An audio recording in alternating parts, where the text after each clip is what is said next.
So hi everyone, welcome back to another new video. So guys, finally आजपासून तुमची इंजिनिअरिंगची CAP round 2 ची option form filling ही start झालेली आहे. म्हणजे आजपासून तुम्ही कॅपराउंड 2 ची कॉलेजची लिस्ट अपलोड करायला सुरू करू शकता. आणि ही फॉर्म फिलिंग तुमची 3 दिवस सुरू असणार आहे. आज तुमची फॉर्म फिलिंग सुरू झाली आहे, म्हणजे 6 ऑगस्टला ही फॉर्म फिलिंग सुरू झालेली आहे.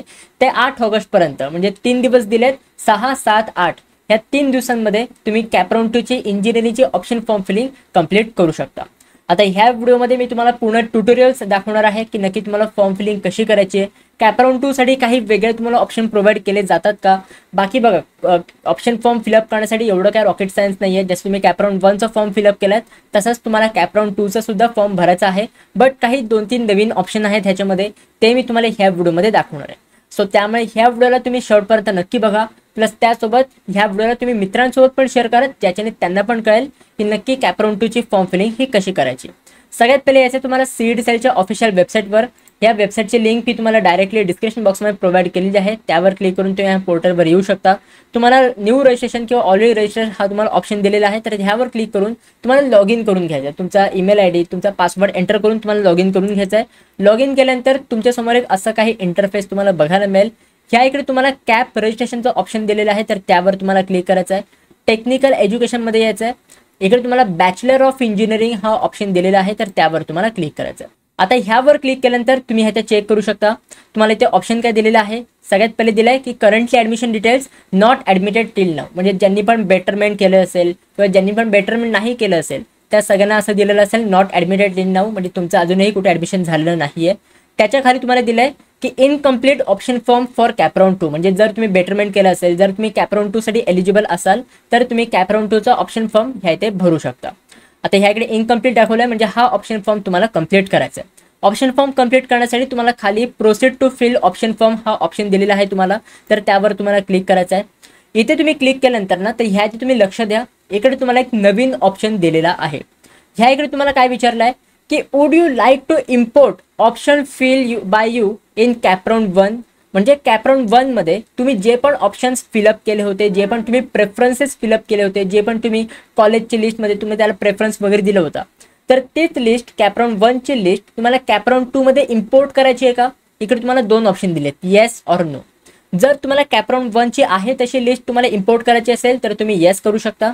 जर तुम्हाला नवीन लिस्ट एकदम पूर्ण फ्रेश लिस्ट बनवायची असेल कॅपराउंड 2 साठी, तर तुम्ही ह्याचे नो करून सेव्ह अँड प्रोसीड करून तुम्ही पुढे प्रोसीड करू शकता. म्हणजे काय की नवीन ऑप्शन फॉर्म तुम्ही क्रिएट करू शकता. आता ह्या इकडे भरपूर मुलांना प्रश्न येतो की दादा ह्या इथे इम्पोर्ट केल्यानंतर आम्ही काही चेंजेस वगैरे करू शकतो की नाही, तर ते मी तुम्हाला पुढे दाखवतो की तुम्ही चेंजेस वगैरे कसं करू शकता. सो जसे की ह्या कॅन्डिडेटने कॅपराउंड 1 साठी ही कॉलेजची लिस्ट अपलोड केली होती, तर ह्या कॉलेजच्या लिस्टमध्ये त्याला सगळे ऑप्शन्स दिलेले आहेत. आता मेन काय माहिती आहे का की ह्या लिस्टमध्ये फक्त 20च ऑप्शन दिलेत. त्या कॅन्डिडेटने भरपूर सारे ऑप्शन्स अपलोड केले होते, बट ह्या इथे त्याला 20च ऑप्शन दिलेत. हे असं का दिलंय, कारण की तुम्ही लक्षात घ्या की जे पण ऑप्शन, जे पण कॉलेज, जी पण ब्रांच तुम्हाला कॅपराउंड 1 मध्ये मिळाली आहे, ती ब्रांच आता तुम्हाला ह्या इथे ऑप्शन्स फिलअप करताना शो होणार नाही. जर तुम्ही ह्या इथे would you like to import option fill by you CAP round 1 ह्या इथे येस जर तुम्ही करत असाल, सो जे पण कॉलेज तुम्हाला कॅपराउंड 1 मध्ये मिळालं आहे त्याच्यापेक्षा वरती जे पण कॉलेजेस होते, जे पण ब्रांचेस होते, तर तेच कॉलेजेस आणि ब्रांचेस तुम्हाला ह्या इथे शो होतील.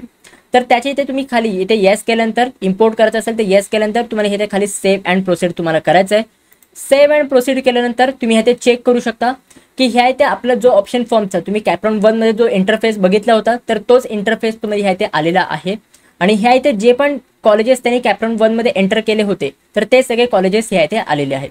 परत मी इथे रिपीट करून सांगतोय की जे कॉलेज तुम्हाला कॅपराउंड 1 मध्ये मिळालेलं असेल, जे पण कॉलेज, ज्या पण ब्रांचमध्ये तुमचा कॅपराउंड 1 मध्ये नंबर लागलेला असेल, जर तुम्ही बेटरमेंट हा ऑप्शन सिलेक्ट करून ती सीट तुम्ही रिझर्व करून ठेवलेली असेल, तर ते कॉलेज आणि ती ब्रांच तुम्हाला ह्या इथे दाखवणार नाही. जसं की ह्या कॅन्डिडेटला कॅपराउंड 1 मध्ये VIT कॉलेजमध्ये CSE IoT cyber security blockchain ही एक ब्रांच आहे, तर ह्या ब्रांचमध्ये त्याला नंबर लागला होता, त्याचं ॲडमिशन झालं होतं, बट त्यांनी बेटरमेंट केलं, बट ती ब्रांच ह्या इथे दाखवत नाहीये. त्याच्यापेक्षा वरती जे पण त्यांनी कॉलेजेस ठेवले होते, तर तेच कॉलेजेस ह्या इथे शो होत आहेत. आता त्याच्यानंतर ना तुम्हाला ह्या इथे भरपूर सारे ऑप्शन्स दिलेले आहेत. जसं की जे पण लिस्ट तुम्ही ह्या इथे इम्पोर्ट केली आहे, ह्या लिस्टमधनं जर तुम्हाला कोणतेही ऑप्शन्स डिलीट करायचे असतील तर ह्याचे तुम्ही डिलीट करू शकता. मला वाटलं की नाही यार मला PSCT हा ऑप्शन ठेवायचा नाही, तर मी ह्या ते PSCT वर क्लिक करून PSCTचा ऑप्शन डिलीट करू शकतो. या ते तुम्ही क्लिक केल्यानंतर खाली तुम्हाला सगळ्यात खाली डिलीट सिलेक्टेड ऑप्शन असा हा रेडमध्ये ऑप्शन दिलेला आहे. तर ह्या इथे क्लिक करून तुम्ही जे पण ऑप्शन्स आहेत हे तुम्ही डिलीट करू शकता. सो जे पण कॉलेजेस नको आहेत ते हे तुम्ही डायरेक्टली डिलीट करू शकता. इनफॅक्ट जर तुम्हाला कुठले कॉलेजेस काय ॲड करायचे असतील तर तुम्ही ॲड करू शकता. जसं की सिलेक्ट कोर्स नेम, येथे कोर्सचं नाव, जे पण ब्रांच तुम्हाला पाहिजे ती इथे तुम्हाला सिलेक्ट करायची आहे. त्याच्यानंतर कुठली युनिव्हर्सिटी आहे तर तुम्हाला इथे युनिव्हर्सिटी सिलेक्ट करायची आहे. युनिव्हर्सिटी सिलेक्ट केल्यानंतर तुम्हाला इथे डिस्ट्रिक्ट सिलेक्ट करायचं आहे, कुठल्या डिस्ट्रिक्टमधलं कॉलेज. तुम्ही ह्याचे ऑल पण ठेवू शकता. तुम्ही ह्याचे कॅपराउंड 1ची फॉर्म भरलाय म्हणजे तुम्हाला माहिती असेलच हे सगळं सिलेक्ट केल्यानंतर जे पण कॉलेजेस येतील त्याच्यामधले जर कुठले सिलेक्टेड कॉलेज तुम्हाला ॲड करायचे असतील तर ॲड करू शकता. सो असं नाही आहे की तुम्ही इम्पोर्ट करताय म्हणजे हीच लिस्ट तुम्हाला कंपल्सरी ठेवावी लागेल असं नाही आहे. तुम्ही इम्पोर्ट करत असाल तरी पण तुम्ही ह्याच्यामध्ये चेंजेस करू शकता. तुम्ही कॉलेजेस ॲड करू शकता, तुम्ही कॉलेजेस डिलीट करू शकता, तुम्ही पाहिजे तर प्रेफरन्सेस चेंज करू शकता. सो हे सगळे ऑप्शन्स तुम्हाला ह्याचे दिलेले आहेत. आता ह्याते मी जास्त कन्फ्युजन क्रिएट नाही करत आहे. जी ह्याते लिस्ट आहे तीच मला जर कंटिन्यू करायची असेल तर मी ह्याते सेव्ह अँड प्रोसीड करेन. सेव्ह अँड प्रोसीड केल्यानंतर ना मी स्टेप नंबर 2 मध्ये जाईन. तुम्हाला दाखवतो ह्याते सेव्ह अँड प्रोसीड केल्यानंतर स्टेप नंबर 2 मध्ये आलो आणि स्टेप नंबर 2 मध्ये आल्यानंतर तुम्हाला ह्या इथे सगळे प्रेफरन्सेस दिसतील. हे बघा ऑलरेडी सगळे सिलेक्ट होणार आहेत. मला काय जास्त मेहनत घ्यावीच नाही लागली कारण की कॅपराउंड 1 मध्येच ऑप्शन सिलेक्ट करताना कॅन्डिडेटनी पूर्ण प्रेफरन्सेस सेट केले होते. तर तेच मला सगळे प्रेफरन्सेस येथे आलेले आहेत कारण की मी स्टार्टिंगला कॅपराउंड 1चीच लिस्ट इम्पोर्ट केली होती. सो ह्याचे जर तुम्हाला प्रेफरन्सेस चेंज करायचे असतील तर ह्याचे चेंज करू शकता. बघा ह्याचे ऑप्शन सुद्धा दिले तुम्हाला, रिसेट माय प्रेफरन्स. यावर क्लिक करून तुम्ही पूर्ण प्रेफरन्सेस रिसेट करू शकता. जर तुम्हाला खालीवर काय कॉलेजेस करायचे असतील तर ते तुम्ही करू शकता. हे सगळे तुम्ही प्रेफरन्स वगैरे सेट करून झाल्यानंतर तुम्हाला ह्याचे सेव्ह अँड प्रोसीडचं ऑप्शन दिलं आहे. सेव्ह अँड प्रोसीडच्या ऑप्शनवर गेल्यानंतर तुम्हाला ऑप्शन फॉर्म समरीवर तुम्ही स्टेप नंबर 3 मध्ये जाल. इथे बघा सेव्ह अँड मी प्रोसीड केलं ते ह्याचे स्टेप नंबर 3 मध्ये आलो मी. स्टेप नंबर 3 मध्ये मला ह्याचे काय दिसतंय की शेवटला जे कॉलेज कॅन्डिडेटला मिळालंय कॅपराउंड 1 मध्ये ते पण कॉलेज ह्याचे ॲड झालेलं आहे. तुम्ही ते चेक करू शकता. जसे मी तुम्हाला सांगितलं होतं की ह्या कॅन्डिडेटला 21 प्रेफरन्स नंबरचं कॉलेज कॅपराउंड 1 मध्ये मिळालं होतं. VIT मध्ये ही ब्रांच त्याला ह्याचे मिळाली होती. सो हे कॉलेज आणि ही ब्रांच आधीपर्यंत स्टेप नंबर 2 पर्यंत आपल्याला शो होत नव्हती. बट जसं आपण ऑप्शन फॉर्म समरीमध्ये आलो तर ह्या इथे ती ब्रांच शेवटला शो झाली आहे. तर ह्या इकडे तुम्हाला असं काही दिसेल म्हणजे ती जी तुम्हाला ब्रांच मिळाली, जे कॉलेज तुम्हाला मिळाले ते कॉलेज तुम्हाला शेवटला दिसणार आहे. तर हे सगळं तुम्हाला दिसल्यानंतर जर तुम्हाला अजून काही चेंजेस वगैरे करायचे असतील, काही चॉईस कोड वगैरे एंटर करायचा असेल तर ह्यातून तुम्ही एंटर करू शकता. Insert choice code directly, move choice code, ह्यात तुम्ही सगळे चेंजेस करू शकता. एकदा सगळे ऑप्शन फॉर्म एकदम कंप्लीट झाला, तुम्हाला वाटलं की हा मला कॅपराउंड 2 मध्ये हे कॉलेजेस ठेवायचे आहेत तर हे सगळे कॉलेजेस प्रेफरन्स वगैरे सेट करून झाल्यानंतर तुम्ही सेव्ह अँड प्रोसीड करू शकता. स्टेप नंबर 4 मध्ये गेल्यानंतर तुम्ही ऑप्शन फॉर्म तुमचा कन्फर्म करू शकता OTP वगैरे एंटर करून आणि त्याच्यानंतर कॅपराउंड 2चा ऑप्शन फॉर्म तुम्ही सबमिट करू शकता. सो एकदम सिंपल आहे. जे पण तुम्हाला डिलीट करायचं असेल तर हे तुम्ही डायरेक्टली डिलीट किंवा ॲड ह्या इथे करू शकता. सो आय होप हे सगळं तुम्हाला समजलेलं असेल. अजून एक इम्पॉर्टंट गोष्ट, भरपूर मुलांना ना कॅपराउंड 1 मध्ये कॉलेजेस सिलेक्ट करताना COEP कॉलेज मिळतच नव्हतं. ती मुलं बोलत होती की दादा मी SPP युनिव्हर्सिटी सिलेक्ट करतोय बट मला COEP कॉलेजच दिसत नाहीये.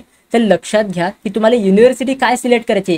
तुम्हाला जर COEPचं कॉलेज सिलेक्ट करायचं असेल तर तुम्हाला ही या इकडे युनिव्हर्सिटी दिलेली आहे, unitary public university of government of Maharashtra. हे तुम्हाला ह्या इथे सिलेक्ट करायचं आहे. तुम्हाला ते युनिव्हर्सिटी सिलेक्ट करायचं ह्या इथे तुम्हाला ऑप्शन दिसेल. तर हे ऑप्शन तुम्हाला इथे सिलेक्ट करायचं आहे तरच तुम्हाला COEPचं कॉलेज ह्या इथे दिसणार आहे कारण की COEPच्या युनिव्हर्सिटीचं ह्या इथे असं नाव दिलेलं आहे. सो आय होप हे सगळं तुम्हाला समजलेलं असेल. सो आता लवकर जा, कॅपराउंड 2चा तुम्ही ऑप्शन फॉर्म भरा.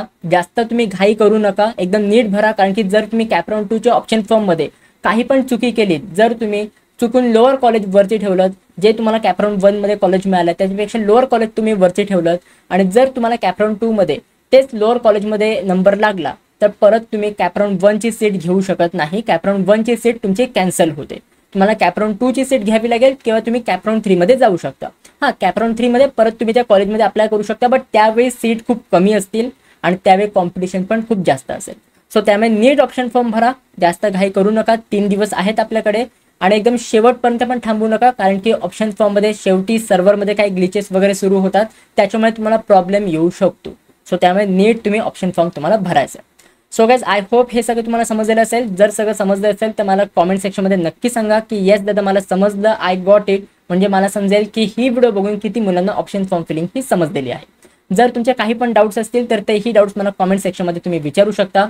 आणि जर तुम्ही ह्या व्हिडिओला अजून लाईक नसेल केलं तर लवकरात लवकर लाईक करा। आणि यूट्यूबने नवीन एक ऑप्शन काढलेला आहे हाईपचं ऑप्शन, सो ह्या व्हिडिओला पण तुम्ही हाईप करा, ज्याच्याने ही व्हिडिओ अजून जास्त मुलांपर्यंत पोहोचेल। सो हाईपचा पण ऑप्शन तुम्हाला कॉमेंट सेक्शनच्या साईडला दिलेला आहे, तिथून तुम्ही हाईप करू शकता। So guys that's it for this video. कशी वाटली तुम्हाला ही व्हिडिओ? आवडली असेल तर नक्की लाईक करा, शेअर करा, सबस्क्राईब करा। भेटूया आपण पुढच्या व्हिडिओमध्ये, तोपर्यंत बाय बाय, सी या and have a good day.